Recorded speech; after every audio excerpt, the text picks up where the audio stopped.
Hare Krishna, Karunachaitan Prabhu. Thank you for your kind words. Hare Krishna. And it's a pleasure to be here in the midst of the devotees from Leicester and surrounding areas. So thank you very much for this morning. We'll start with the Kirtan, then move on to the 3 verses that you have given me.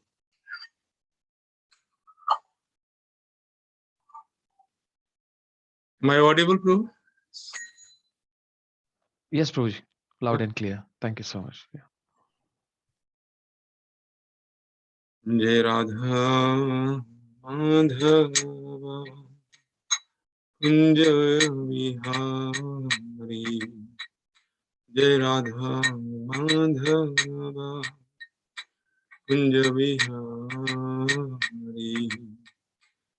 Gopi Jana Vallabha Girivaradhari Gopi Jana Vallabha Girivaradhari Yashoda Nandana Brajajana Ranjana Yashoda Nandana Brajajana Ranjana Yashoda Nandana Brajajana Ranjana Amunatira Vanachari Yamunatira Vanachari Jai Radha Madhava Kunja Vihari Gopi Jana Vallabha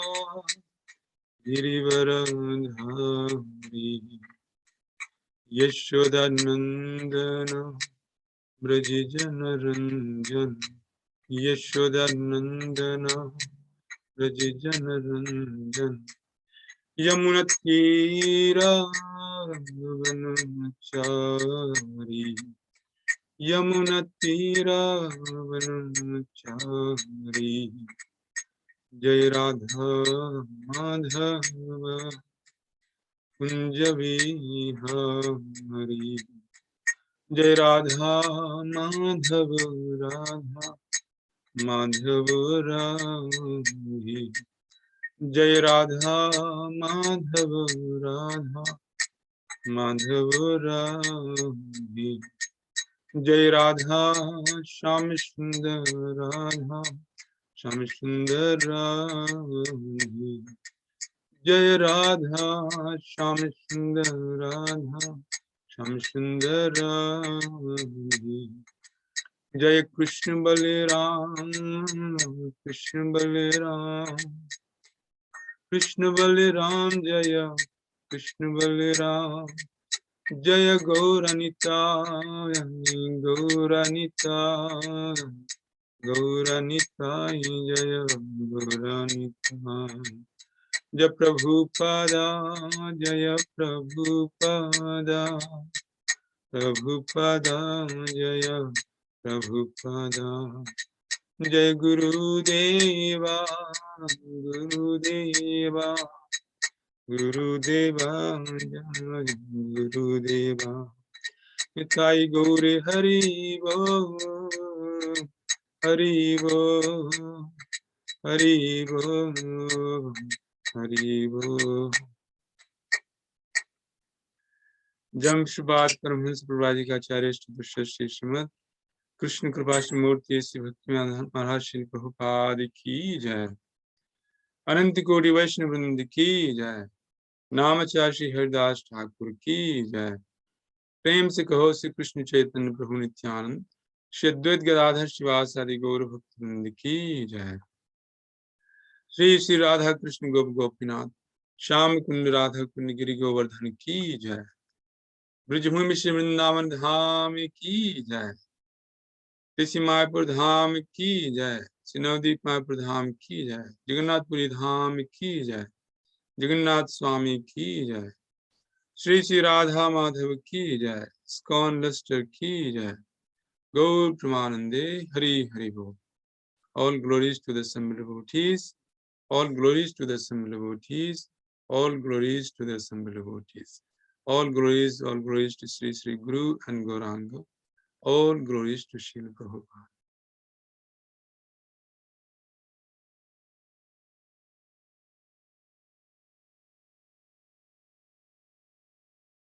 Om Namo Bhagavate Vasudevaya. Om Namo Bhagavate Vasudevaya. Om Namo Bhagavate Vasudevaya. Narayanam Namaskritya Naram Chaiva Narottamam Devim Saraswatim Vyasam Tato Jaya Mudiraye Nashtaprayeshu Bhadresu Nityam Bhagavad Sevaya Bhagavati Uttam Shloke Bhaktir Bhavati Nashtiki. So reading and discussion from Srimad Bhagavatam, Canto 1, Chapter 10, verses 17, 18, and 19. So we'll start with verse 17. Citat patram jagraha muktadam avibhushitam ratnidandam gurakeshah priyah pritamasyaha. Citat patram jagraha muktadam avibhushitam ratnidandam gurakeshah priyah pritamasyaha. Citat patram jagraha muktadam avibhushitam ratnidandam gurakeshah priyah pritamasyaha. So I'm just going to read the translation and purport. Translation by Srila Prabhupada. Srila Prabhupada ki jai. At that time, Arjuna, the great warrior and conqueror of sleep, who is the intimate friend of the most beloved Supreme Lord, took up an umbrella which had a handle of jewels and was embroidered with lace and pearls. Purport by Srila Prabhupada. Gold, jewels, pearls, and valuable stones were used in the luxurious royal ceremonies. They are all nature's gifts and are produced by the hills, oceans, etc., by the order of the Lord. When man does not waste his valuable time in producing unwanted things in the name of necessities, by so-called development of industrial enterprises, they are now using pots of gutta percha instead of metal like gold, silver, brass, copper. They are all using margarine instead of purified butter, margarine. And 1/4 of the city population has no shelter. So we'll take one verse at a time. And for now, we'll just focus on this verse, 17.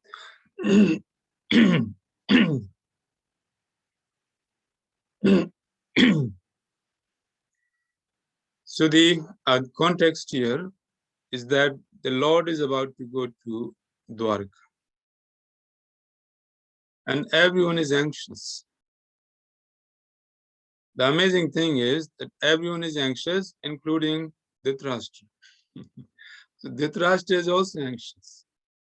Gandhari and Dhritarashtra, they are also anxious. Because Jivere Swarupa hai Krishna Nityadas. By constitution, we are all servants of Krishna. Mame Vanshu Jiva Loke Jiva Bhuta Sanatana. We are all eternal part and parcel of Krishna. And Dhritarashtra was not an ordinary person. So he was also anxious. Krishna is going. So different people are doing different things. They are all running around here and there because Krishna is going. So Krishna is the life and soul of all living beings. What to say of devotees? Jivanam Sarvabhutanam. Krishna is the Jivan, life of all living beings. So just like you see a person who is about to die, how anxious that person feels, who is just about to die. So much anxiety and so much pain, suffering, bewilderment. So Krishna, being the life and soul of Pandavas, he is going.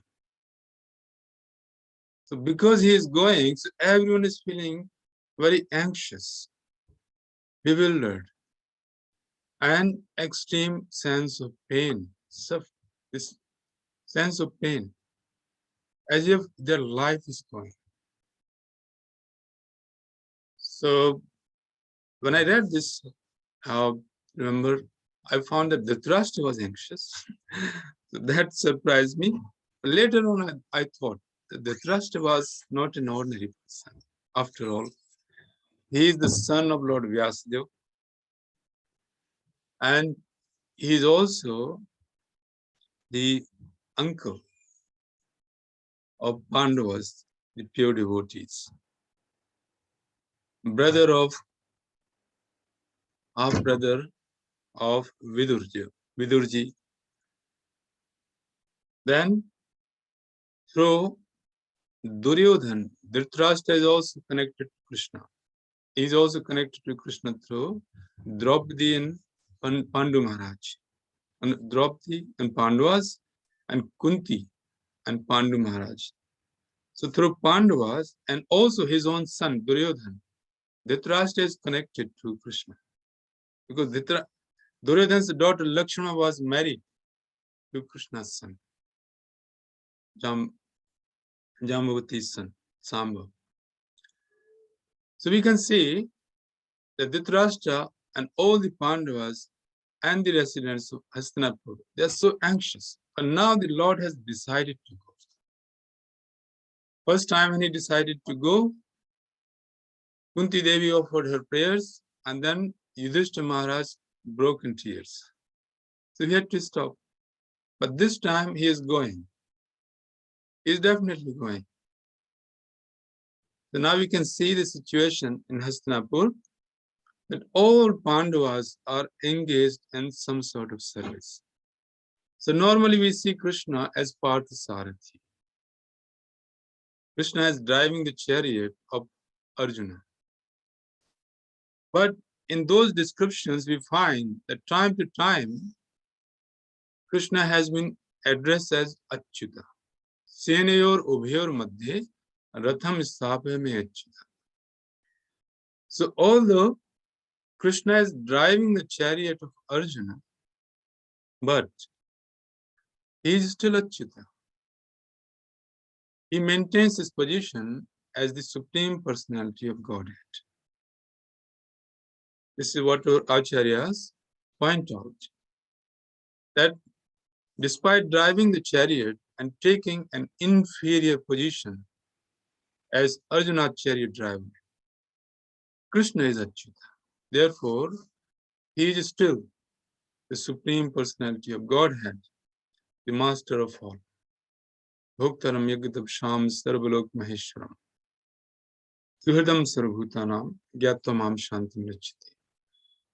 So here we see for the first time after the battlefield of Kurukshetra, where Arjuna's chariot was driven by the Lord, that Arjuna is doing some menial services to Krishna. So Krishna's associate Pandavas, they are Dwarka, Vasis, and Pandavas. They know that Krishna is the Supreme Personality of Godhead, but at the same time, they have love and affection for him because he is also their family member, their dear friend, their well-wisher. So the mood of Dwarka Vasis or Pandavas, Hastinapur Vasis, is the love which is mixed with Aishwarya. There is awe and reverence. They know that great sages like Vyasadeva, Asit, Deval, Lord Parashuram, Vasishtha, Vishwamitra, they all come to Pandava's house just to see the Lord. So such great sages, including Narad Muni,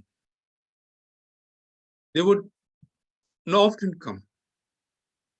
And 5,000 years ago, whenever Maharaj Yudhishthira did any sacrifice, the demigods used to come and personally take the offerings. So suppose they made offering to Indradev. At that time, Indra will personally come and take the offerings. Agni personally come and take the offerings. So 5,000 years ago, the atmosphere was much more advanced spiritually. And demigods used to come to the earthly planet. Particularly, they used to come to the Pandavas or to Dwaraka, where Krishna was. So Yudhishthira Maharaj and all the Pandavas had seen that Lord Vyasadeva comes so often and Narada Muni comes so often just to see the Lord. So they knew his divinity, his personality. Therefore, their love for the Lord was mixed with Aishwarya. So here we see Arjuna is holding an umbrella.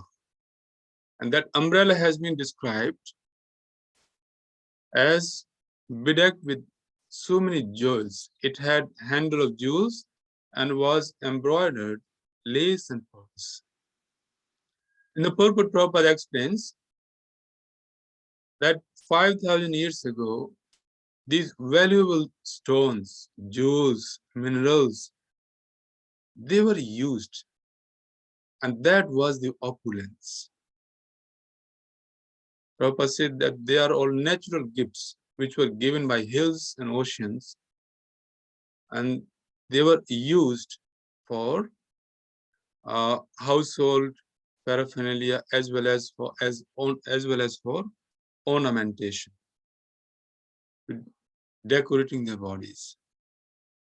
Now in Kali Yuga, the situation has degraded so much. Although people are very proud to say that we have advanced civilization because of these computers and machines and aeroplanes. But when you look at and compare, you find that things have really degraded so badly. You would hardly find a house where people are eating in golden pots or silver pots or even copper or aluminum. Mostly you'll find people are eating in the pots made of china, the china mud. So these pots are made of china, and if you do some research, you'll find that this china mud our pots are made of, this is made from the animal bones. So many devotees don't use these china pots. We rather use some steel, stainless steel, or other kinds of pots. So this is how the things have degraded so badly that people don't have any metallic pots to eat on. So they use either plastic or the china pots, which are made of bones, animal bones in some cases. So that's the degradation. Now, instead of ornamenting, decorating their bodies with gold, silver, people are decorating with artificial jewelry. You can go to the artificial jewelry shops, and you will find people are buying artificial jewelry because they cannot afford to buy real jewelry. Real jewelry is only bought for weddings. And nowadays, people are not buying real jewelry for weddings. You can hire them. The people are hiring the real gold or silver jewelry just for a night. And then they are given back. So this is how the situation has degraded in Kali Yuga. But what we find in Srimad Bhagavatam, that Maharaj Yudhishthira's kingdom was so opulent that even the umbrella was decorated with pearls, jewels, and nice silken clothes. The laces were of silken clothes, silk. That was the opulence. Now somebody may say, what happened to all that opulence? Why do we not see that opulence anymore? So this is because Mother Earth produces these jewels and pearls and all the opulence if she is happy. Just like you have a milking cow, the cow gives milk by seeing her calf. So normally the milkman, the farmers, when they are about to milk the cows, they take the calf and allow the calf to drink cow's milk for about few minutes, maybe 5 minutes or so. They will allow the calf. So just by seeing the calf, the cow gives milk more and more. But in Kali Yuga, the situation is topsy-turvy. In Kali Yuga, people are using machines to milk the cows. So what is happening? That they use these machines, and machines are insensitive. Machines are machines. So they are insensitive. And the machines are used to milk the cows to the extent the cow starts bleeding. So the milk that comes from the farms, these modern farms, sometimes includes cow's blood, because the machines are used to that extent. The cow would start bleeding. So that's the difference between the life in Kali Yuga and the life some 5,000 years ago, when Krishna was present and Pandavas were ruling the planet. Kunti Maharani explains why Pandava's kingdom was so opulent. She says, Ime Janapada Sruddha Supak Ausat Virudha. Oh, Vikshite. So she's saying, my dear Lord, our kingdom is so opulent. Ime Janpada Sruddha. All the districts and villages and towns are full of minerals, fruits, jewels. Rivers are giving the waters, pure water. And the trees are giving fruits, vegetables, herbs. The mountains are giving jewels, and oceans are giving minerals. But there's a reason why they are giving. Because you have mercifully looked at our kingdom. That's why they are giving. So Kunti Maharani explains this. That this is simply because of your merciful glance. So when Krishna glances upon us mercifully, or in the kingdom, everything becomes opulent. But when we lose Krishna's mercy, then like the demoniac kingdom in the lower planetary system, they also have opulence. But that opulence is a forced opulence. So nowadays, we see that Mother Earth is being forced and is being exploited by the modern demons. Therefore, there is ecological imbalance. Our oceans are in turmoil. The fish in the ocean are dying. The ocean water is polluted. Millions of tons of plastic is being thrown in the ocean, which is killing the aquatics. Then there is constant drilling of oil from the ocean.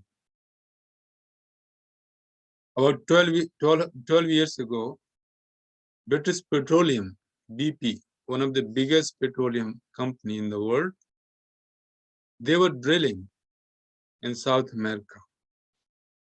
And somehow that drilling went wrong.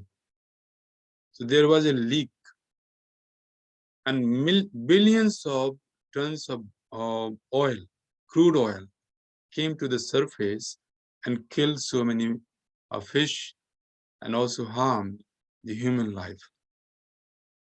That is modern life, where like Hiranyakashipu and Hiranyaksha, the modern scientists, the modern man, they are exploiting the resources of material nature without worshipping the Supreme Lord. In other words, they want the kingdom of Ram Rajya, without Ram. Maharaj Yudhishthira's kingdom is compared to Ram Rajya. In the kingdom of Lord Ramchandra, there was all kinds of opulence, because the Lord used to mercifully simply look at, glance over his kingdom on this earth, and earth would produce so many minerals and jewels, pure water, herbs, medicines, fruits, vegetables, simply by his glance. On the other hand, if the Lord becomes angry, just like Lord Ramchandra became angry over the ocean, and he simply glanced angrily, the ocean water came to a boiling point, and all the aquatic started burning. So that was the time when the ocean came out. Trahimam, Trahimam, Trahimam. My dear Lord, please save me, please save me, please save me. Lord Ramchandra was fasting for 3 days, begging the ocean to give him way to go to Lanka. And the ocean wasn't listening. So the Lord Ramchandra simply glanced over the ocean with angry eyes. So that is the potency of the Lord's glance. So Pandavas are very opulent here, because Kunti Maharani explains that when the Lord is coming from Dwarka or going away from Hastinapur, he is glancing over the kingdom of Pandavas. And because of his glance, then all the rivers, oceans, of mountains are producing these valuable jewels and medicines, flowers, fruits, etc. So that is verse 17. Now we move to verse 18.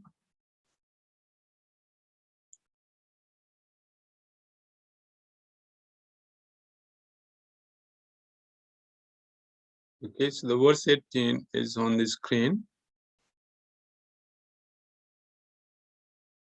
Will be on the screen.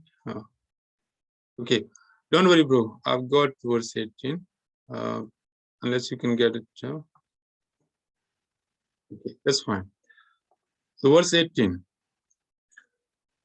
Uddhava satykischaiva vyajane param adbhute vikriyamanaha kusumai reje madhupati pati. Uddhava and Satyaki began to fan the Lord with decorated fans, and the Lord, the master of Madhu, seated on scattered flowers, commanded them along the road. So now we see that alongside Arjuna and Pandavas, Krishna's Dwarka associates were also engaged in serving the Lord, particularly Uddhava and Satyaki. They are two confidential associates of the Lord in Dwarika. So Uddhav is Krishna's cousin brother, and constant associate, and Satyaki is the chariot driver of the Lord. So Satyaki was a student, a disciple of Arjuna, and his name comes in the Bhagavad Gita, first chapter. Satyakis Aparajita. The Satyaki was a Yodha, a warrior who was unconquerable. In the army of Duryodhana, this was considered that Satyaki is more fearsome warrior than Arjuna. But in his service to Krishna, Satyaki was driving Krishna's chariot. That was his service. So Satyaki, Krishna's chariot driver, and Uddhav, Krishna's cousin, who was constant associate of the Lord. Uddhav is considered as the topmost, one of the topmost devotees in Dwarika. Apart from the queens, Krishna considers Uddhava as his life and soul. There is a statement from Krishna, the Supreme Lord. He said, "My dear Uddhava, Lord Sankarshan, who is my second body, is not so dear to me. My consort Lakshmi, Mahalakshmi, she is also not so dear to me. Lord Anantashes, who is also my expansion and my closest associate, not so dear to me. Lord Shiva, Mahadev, topmost Vaishnava, he is also not so dear to me as you are."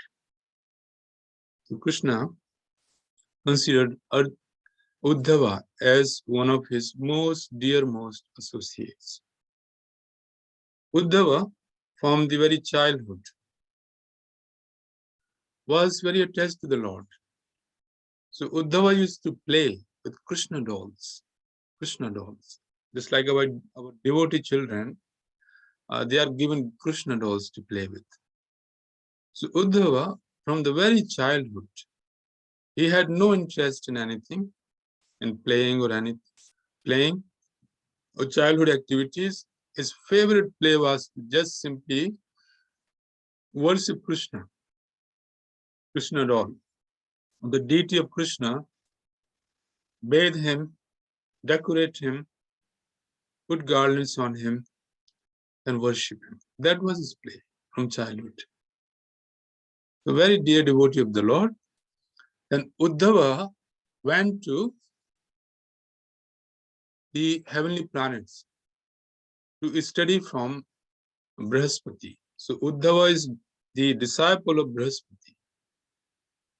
Just like in India, people are not satisfied, so then they go to the West, they go to America, or they come to the UK, or they go to New Zealand, Australia, France, and now they are going to Ukraine. So students are also going to Ukraine to study medicine. And this created a lot of problems for India. They had to get all those students to be flown back to India in a special plane, because now students are going to Ukraine. So Indians go everywhere to study. Why? Because they think they can get better education. When Russia was the superpower, they used to go to Russia. They still go to Russia. Some go to Germany, Italy, Germany, Europe. So every third Indian from a middle class family will go somewhere to study. That is very normal. Every third person from a middle class family. That's quite a lot. Too many Indians are going out to study. A majority of my students in the university are either Chinese or Indians. And now, majority are comprising of other South Asians, like Bangladeshis, Sri Lankan, and others. So this is tendency to go to other countries. Now, 5,000 years ago, people went to study from great sages like Lord Parashuram. That was the university. Lord Ram went to Vasishtha Muni Ashram. Krishna went to Sandipani Muni Ashram. So Uddhav went to the university of the demigods, the topmost professor, Brihaspati. So he went to study from Brihaspati. Therefore, Uddhava's learning surpasses learning of the greatest scholars. Uddhava is so learned. So Uddhava, although Krishna's cousin, was honored by the Lord. Krishna would honor him by asking his opinions. My dear Uddhava, Jarasandha is attacking our kingdom. So you tell me, what should I do? So the Lord used to ask questions like this. And Uddhava would give his opinions. That was his service.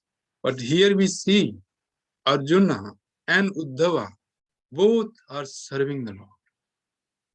So Uddhava is fanning the Lord, decorated fans, and Satyaki is also doing the fan service, fanning the Lord, and the Lord is walking on the flowers, scattered flowers. So here we see that most confidential associates of the Lord, they may be put in a position of respect, like Uddhava was put. Krishna would not do anything unless he had asked Uddhava his opinions, because Uddhava was the most learned personality amongst the associates of the Lord in Dwarka. Similarly, Krishna would drive Arjuna's chariot. Now somebody may say, why was Krishna driving Arjuna's chariot? And why was Arjuna allowing Krishna to drive his chariot? As a devotee, he should not. How can he allow Krishna to drive his chariot all the time? Especially in the battlefield of Kurukshetra. So this was so because Krishna loved it. The Lord was very fond of driving Arjuna's chariot. And Arjuna knew it, that this gives Krishna pleasure. When he drives my chariot, it gives him pleasure. So in order to increase the pleasure of Krishna, then Arjuna would let him drive his chariot. But when the time came, the Lord was about to leave for Dwarka, Arjuna was holding an umbrella, and Yudhishthira Maharaj was driving Krishna's chariot out of affection.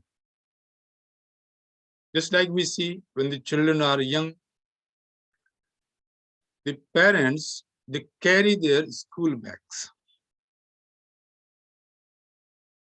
So when you take your child to the school, father, mother, they carry the school bag. And the child is just going, and parents are carrying the school bag. Why do they do that? It's simply out of affection. So similarly, Krishna would drive Arjuna's chariot. It gave him so much pleasure that he was driving his friend's chariot, and Arjuna let him do that. Or Uddhava would give his learned opinions to the Lord, although knowing Krishna is the supreme personality of Godhead, the reservoir of all learning. Mother Saraswati is his maidservant. Despite, he would give his opinion because Krishna was playing that part. But towards the end, when the Lord was about to leave the planet, Uddhava was one of the Dwarkavasis who were saved from the fight that took place in Prabhas Kshetra, where all the Dwarkavasis, they virtually, not virtually, they actually, in fact, they fought together and they killed each other. Krishna took part in that fight, and Lord Balaram also took part in that fight. And that way, entire dynasty, entire dynasty, Yadu dynasty, came to an end. So here we see that Satyaki and Uddhava both are serving the Lord by fanning him with decorated fans. Okay, now we move on to verse 19.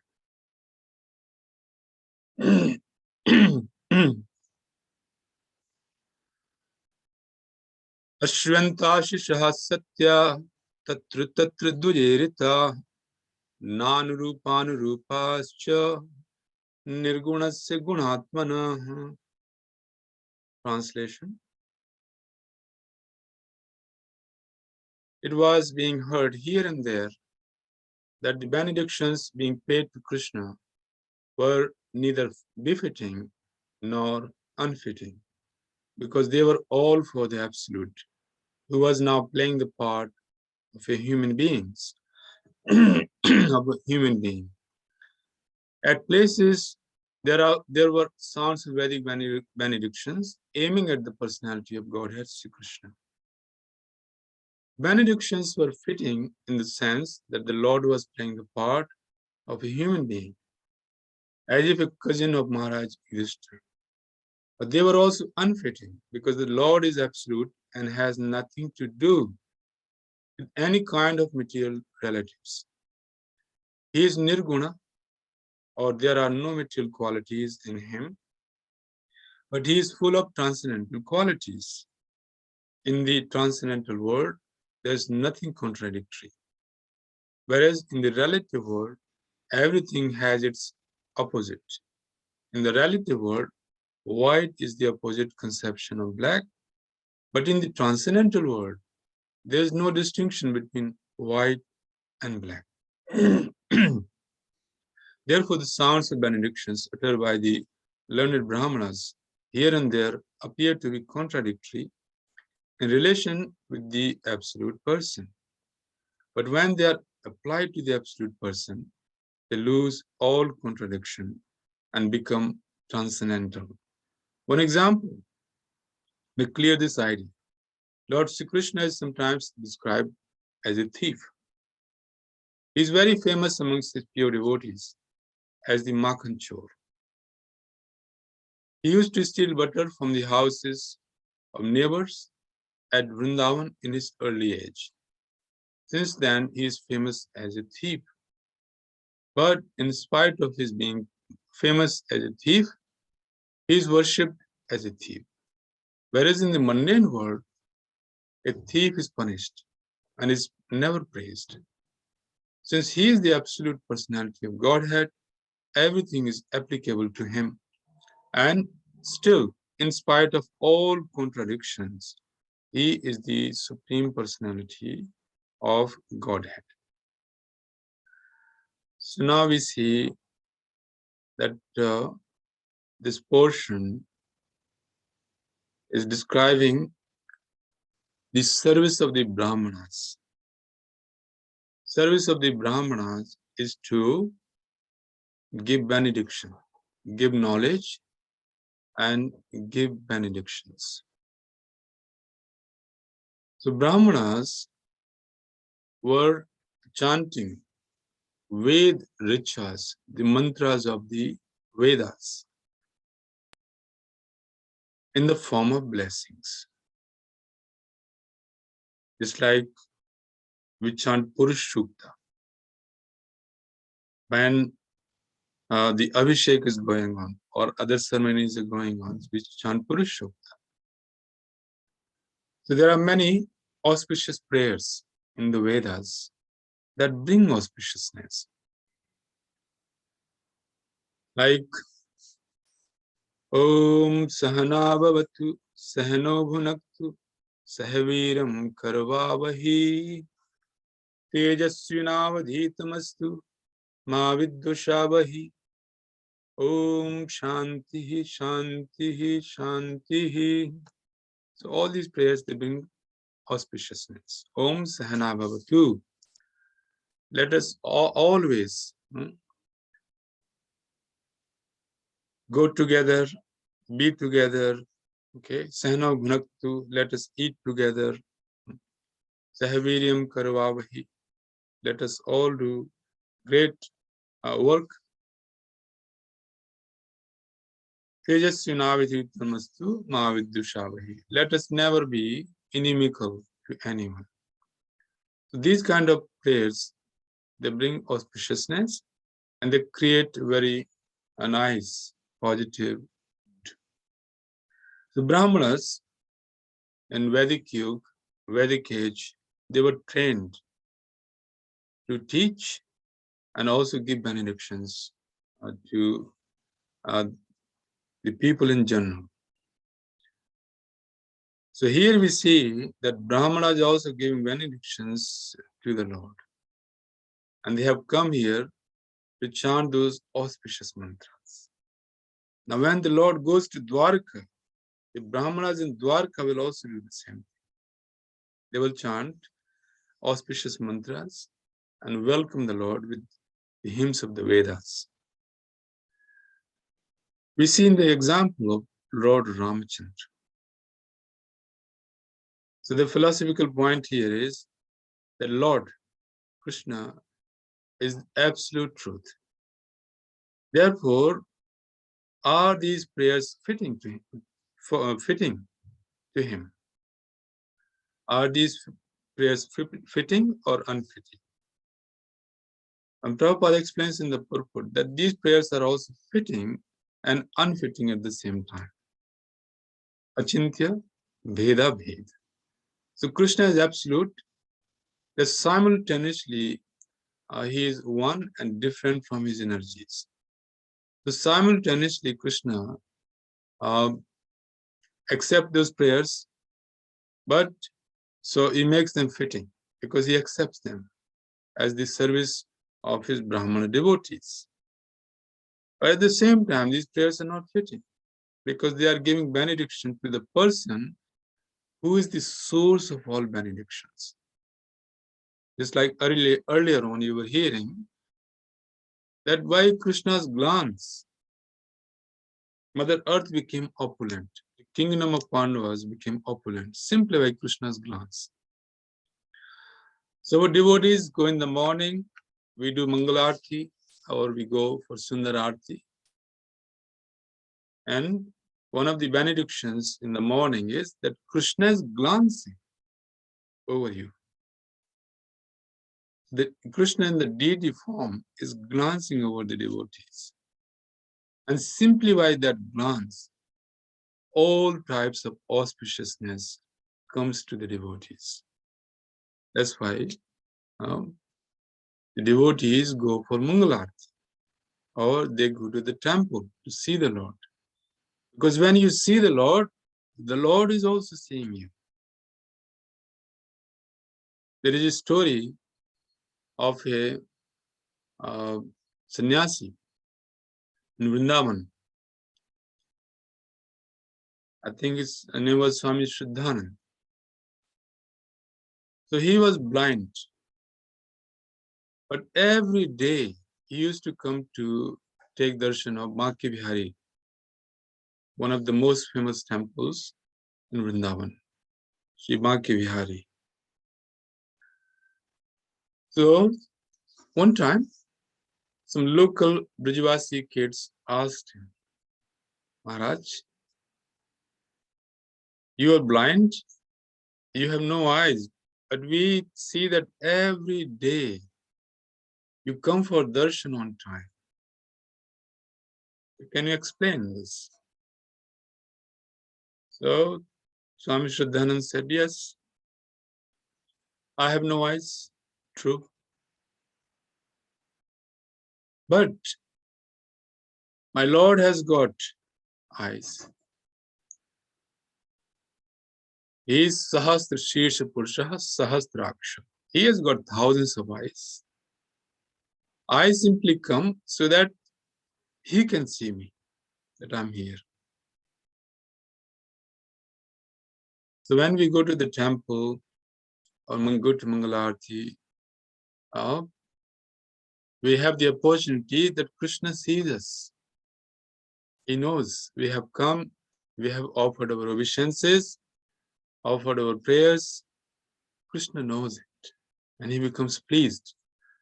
So Krishna's glance, Vikshatai, it works miraculously and it brings all auspiciousness. So coming to the same point, that if Krishna's glance brings all auspiciousness, and Kunti Maharani is already established this. And why is it that the Brahmanas who know this fact are blessing the Lord? They are blessing the Lord who is the source of all blessings. Therefore, these blessings are not fitting. They are unfitting. In one hand, these blessings are fitting because the Brahmanas are doing their service by blessing the Lord. On the other hand, because the Lord is absolute truth, He is the Supreme Personality of Godhead, nobody can bless Him. Therefore, the blessings are not fitting. So that is what the purport is explaining here in this verse. Lord Ramchandra, he took the opportunity in his 14 years of exile to go to different sages and serve them and take their blessings. So the sages knew, all the great sages knew, including Vishwamitra, Vasishtha, and the sages in the forest, Sutikshna Muni or Agatsya Muni, they all knew that Lord Ramchandra is the Supreme Personality of Godhead. By his mercy, he has come here to our hermitage. Lord Ramchandra went to Chitrakoot, and then there he worshipped the sages. Then he went to Prayag, and he went to the hermitage or ashram of Bharadwaj Muni. Then he went to Nasik, and there he worshipped the sages. Then he went to South India while looking for Mother Sita, and there he worshipped Agastya Muni. So throughout his exile, 14 years, the Lord was going and taking blessings of these great sages. When Lord Ramchandra went to Anasuya Ashram, so there he told Mother Sita to get blessings from Anasuya, who is considered one of the most chaste lady. So Anasuya Ashram. And he also asked Mother Sita to take instructions from Anasuya. So here we see that Mahalakshmi, Sita who is Mahalakshmi, non-different from Mahalakshmi, she is going and begging for the blessing from Mother Anasuya, Sati Anasuya, and also asking her to instruct how to please her husband. So when the Lord is playing the part of the human beings, he plays that part of getting blessings from his parents, getting blessings from his spiritual masters like Vasishtha Muni, Vishwamitra Muni, and Krishna also plays the same part. Every morning he gets up and he takes blessings from his parents, Vasudeva and Devaki, Then he goes to the temples of demigods and gets their blessings. So, when the Lord is playing the part of a human being, for him to accept the blessings is fitting. And for the Brahmanas to give him blessings is also fitting. But for the Supreme Personality, who is above all the auspiciousness and inauspiciousness, because he is absolute, all these blessings are unfitting. So that is the purport of this verse. Okay, I'm going to stop here and then leave some time for question answers or comments. Hare Krishna.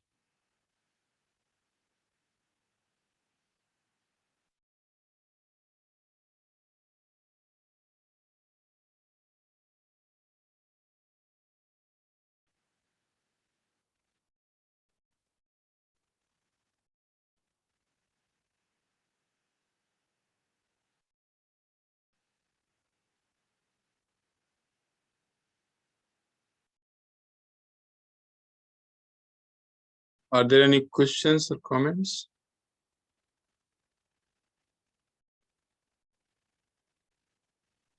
Can't see Prabhuji anything in the box. Okay.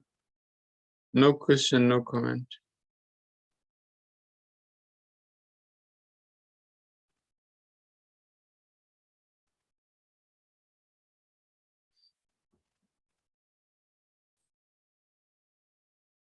Okay, in that case, shall we stop here?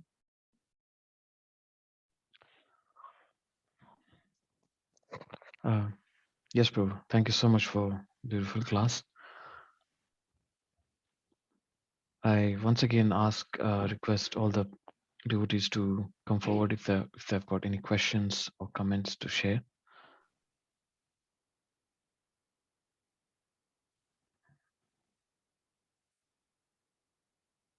There's one comment in the chat Okay, box. thank you, Sapna Mataji. Hare Krishna.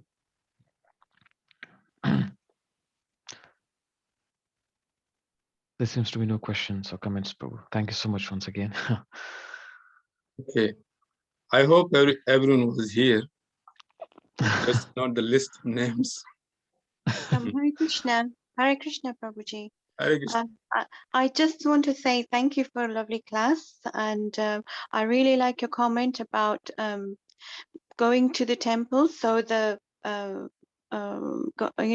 Krishna sees us, and that's the main thing that we're trying to encourage youngsters these days.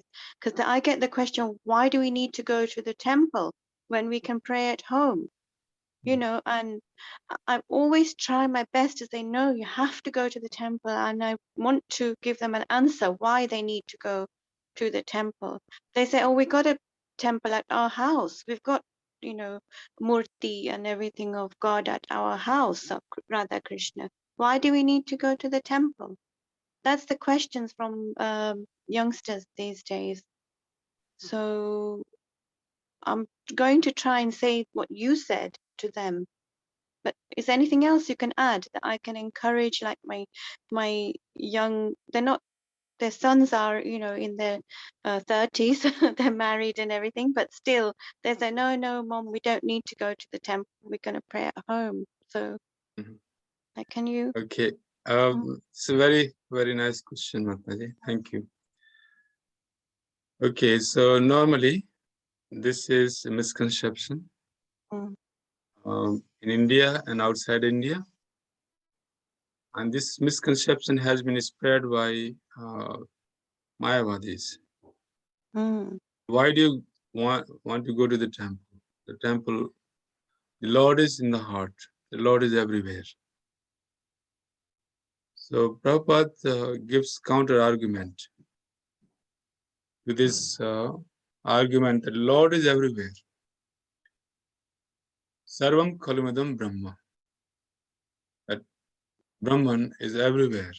Everything is Brahman. The Prabhupada gives counter argument that if everything is Brahman and Brahman is everywhere, then why don't you think that he will also be in the temple? The next question is, why should we go to the temple? Mm. When you can worship the deities at home, why should you go to the temple? We go to the temple or the place of pilgrimage to associate with devotees, because by the association of devotees, the devotional service becomes strong. In other words, bhakti, devotional service. The birthplace of bhakti is the association of devotees. So bhakti is born in the association of devotees. That is the birthplace of bhakti. So that is one of the reasons why we go to the temple, because bhakti becomes manifest in the association of devotees. Other reasons why one should go to the temple, that you find like-minded people who are worshipping the same deity, reading the same scriptures, they have similar goals in life. So when you are in the association of like-minded people, sajatiya, your devotional service becomes enhanced. That is one of the principles of devotional service, that we associate with like-minded people who have similar goals. Like our goals in ISKCON is to become Krishna conscious. Our goal is to study Prabhupada books. Our goal is to preach Krishna consciousness. Our goal is to spread this movement and spread the prophecy, spread the movement, spread the teachings of Mahaprabhu, so that his prophecy becomes more pronounced, more evident.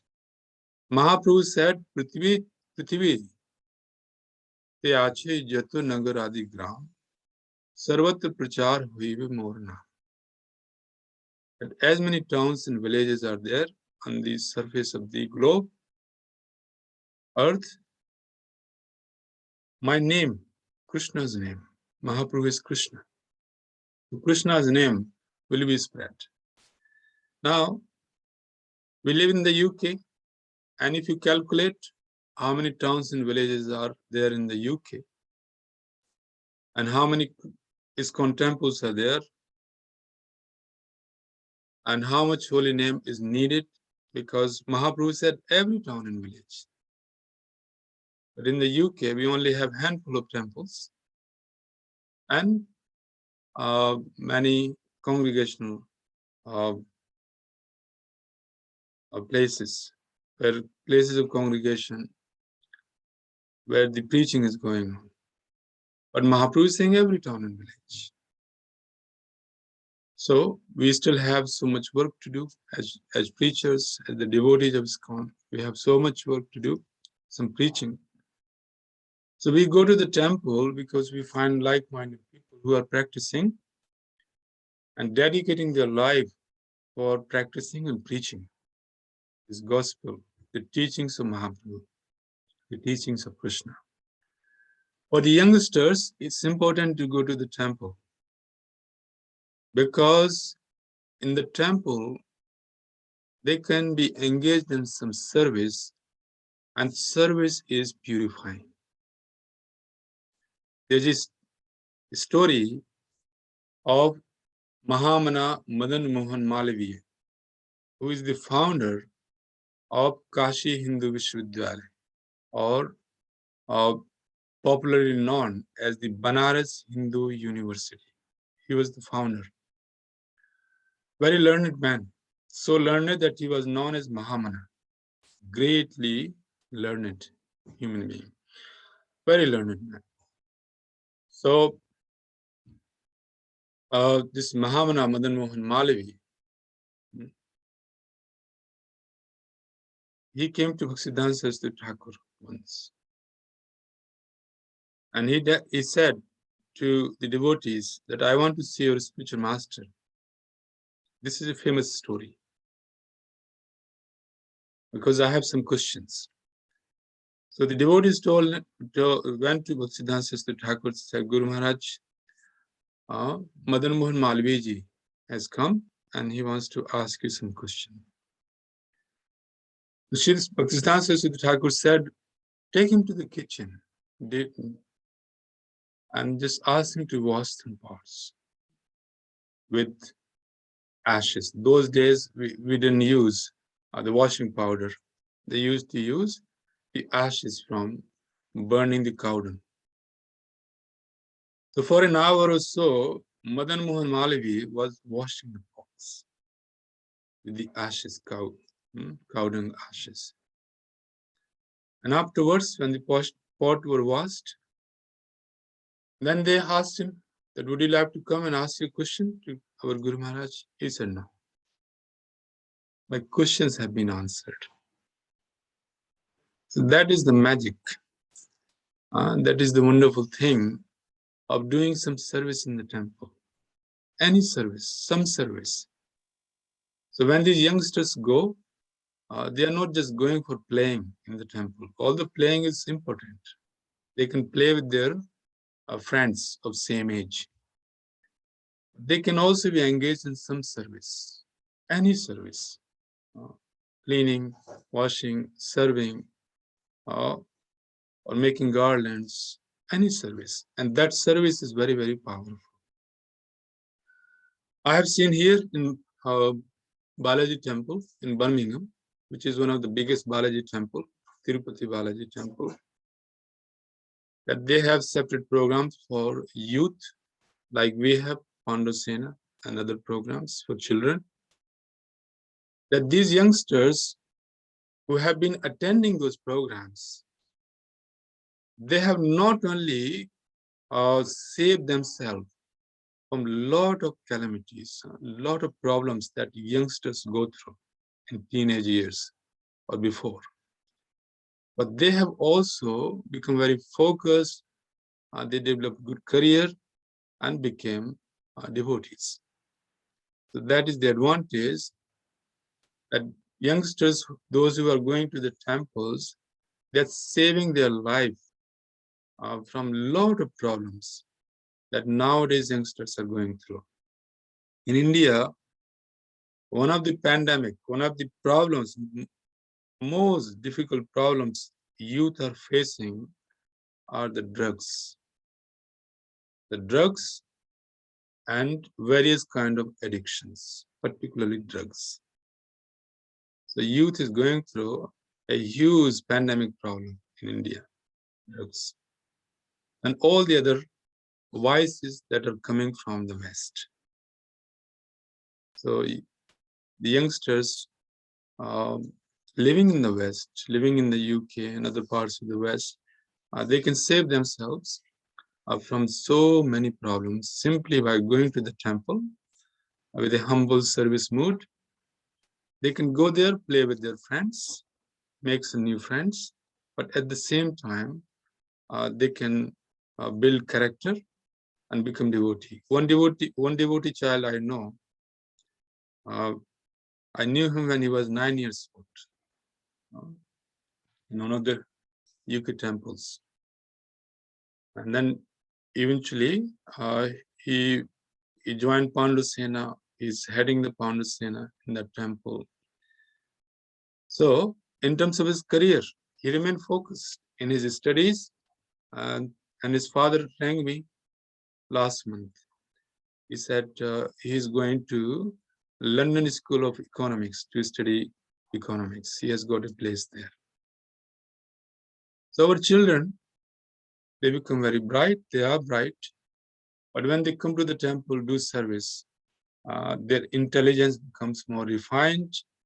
They do focus on their career, become people of character, and they become devotees. So we encourage all the youngsters to go to the temples. Okay, I think I spoke for quite a while. Does that answer your question, Mataji? Yes, thank you so much. I love the point about service. Thank you so much. Appreciate that. Thank you very Hare much. Krishna. I think we just have a couple of minutes. Bhaktiman Prabhu, you have your hand raised. Thank you, sir. You're muted, Prabhu. I can't hear anything. Hare Krishna Prabhu. Hare Krishna. Thank you. Thank you for the wonderful class and wonderful points that you've been put forward. It's really, really inspiring and interesting. With the the first verse which it was talking, you mentioned about the opulence of the kings at the time. We hear about that quite elaborately in Srila Prabhupada's in the books that we read. At that time, there's so much understanding of what real opulence means. Now, there's one thing that Bhaktisiddhanta Saraswati Goswami Maharaj said about, he said, there's nothing lacking in this world, but there is one thing that is lacking, and that is Krishna consciousness. And so he said, so I'll bring a brick from Vaikuntha and bring it into this world. And that's exactly what he did. He brought Krishna consciousness. He injected this into this world so nicely. And when we think about this idea that we have opulence and the pursuance of material things, the pursuance of an opulent life, all these things. When you compare that to the spiritual world has kalpa-vrikshas, the desire trees. So there's nothing lacking in the spiritual world, but in the material world, everything is relative and limited. So there's this grasping for resource individually, and then maybe as nations trying to grab different nations' resources and things. So even as we grow up, like in Krishna consciousness, can you just explain how we can live peacefully without this greedy, grabby attitude towards life and thinking that just the accumulation of resource will bring us satisfaction? Can you just elaborate on that, please? Okay, first of all, thank you for your comment. So beautiful comments. And then come back to your question. What is devotee's attitude towards opulence? The devotees see everything in relationship with Krishna. Ishavasyamidam sarvam yat kinchit jagatyam jagat tena taktena bhanjitha ma gridha kasya suddhanam. That is devotee's attitude. Tena taktena bhanjitha. We take as much as is required as our quota. And we don't take more than what is required. Otherwise, we become thieves. So we become thieves from Krishna's creation because everything is Krishna's property. No one can claim that anything belongs to them. Although, mistakenly, so many nations are fighting. At the moment, Russia and Ukraine are fighting. And different parts of the world nations are fighting. But from a spiritual point of view, none of these nations actually own anything. Everything is Krishna's creation. This material world, earthly planet, and all the other planets, they are the creations of the Lord. Aham sarvasya prabhavo matta sarvam pravardhate. The devotee's attitude is what the Ishopanishad verse is saying. Tena taktena bhanjitha ma gridha kasya siddhanam. We will become thieves if we take more than what is necessary for our maintenance. But it so happens that due to some piety, some pious activities, one devotee may have more opulence than another devotee. But our real opulence is the devotional service, is that love for Krishna that we can develop. That is the real opulence. Just like the devotees of the Lord, they are known as Akinchana. Maharani Kunti is praying to Krishna in the first canto. You have read those prayers. Okay. Namo akinchana vittai, nirgunat gunavrittai, atmaramaya, shantai, kaivalyapataye namah. So Krishna is akinchana vittai. He is the opulence of those who have no opulence. So Akinchan means one who has nothing. Akinchan. Prabhupada had one god brother, famous, very famous god brother, Akinchan Krishnadas Babaji Maharaj. Because he had nothing, only his bead bag, and one diary. But he was the most opulent person because throughout day and night he was chanting Hare Krishna, Krishna Krishna, Hare Ram, Ram Ram, Hare Hare. Even Babaji Maharaj, when he used to talk to others, just like we have conversation, so he would say what he had to say, and then again Hare Krishna, Krishna Krishna, Hare Ram, Ram Ram. So in between conversations, he would chant. That was his opulence. So although he is Akinchan, but he is the most opulent person. Why? Because Krishna has become his opulence. So Akinchan Vittai. Krishna is the opulence of those who have no opulence. But in order to achieve that status, we'll have to purify ourselves, become dedicated, committed to Guru and Krishna. And maybe one day we can become Akinchan. And when we become Akinchan, then Krishna will become our opulence. Vitta means opulence. So Krishna is known as Akinchan Vittai, the opulence of those who have no opulence. So that is devotee's attitude. We don't take more than necessary, but sometimes out of some previous piety, a devotee may achieve some opulence. So they use that opulence for Krishna's service. And by using that opulence for Krishna's service, they become more and more purified. And ultimately, they go back to Godhead, where we have Chintamani Prakar Sadmasi Kalpa Vriksha, Lakshavrite Surabhira Vipalayantam, Lakshmi Shahastra Satsamnam Sevyamanam, Govindam Adipurusham Tamaham Vajan. Okay, does that answer your question? Oh, perfect. Thank you very much. Hare Krishna. Wonderful. Hare Krishna. So now I think it's 9:05. So we'll stop here. Now I want to thank Karuna Chaitanya Prabhu for organizing these discourses and giving us the opportunity to speak, and all the devotees for your attention. Hare Krishna. Srila Prabhupada ki jai. Mantrashrimad Bhagavatam ki jai. Bhaktivinoda ki jai. His Grace Raghupati Prabhu ki jai. Thank you Hare once Krishna. again, Prabhu. Hare Krishna. Hare Krishna Prabhu, thank you for a beautiful class. Hare Krishna Mataji. Thank you. Hare Krishna Prabhu, thank you for the lovely class.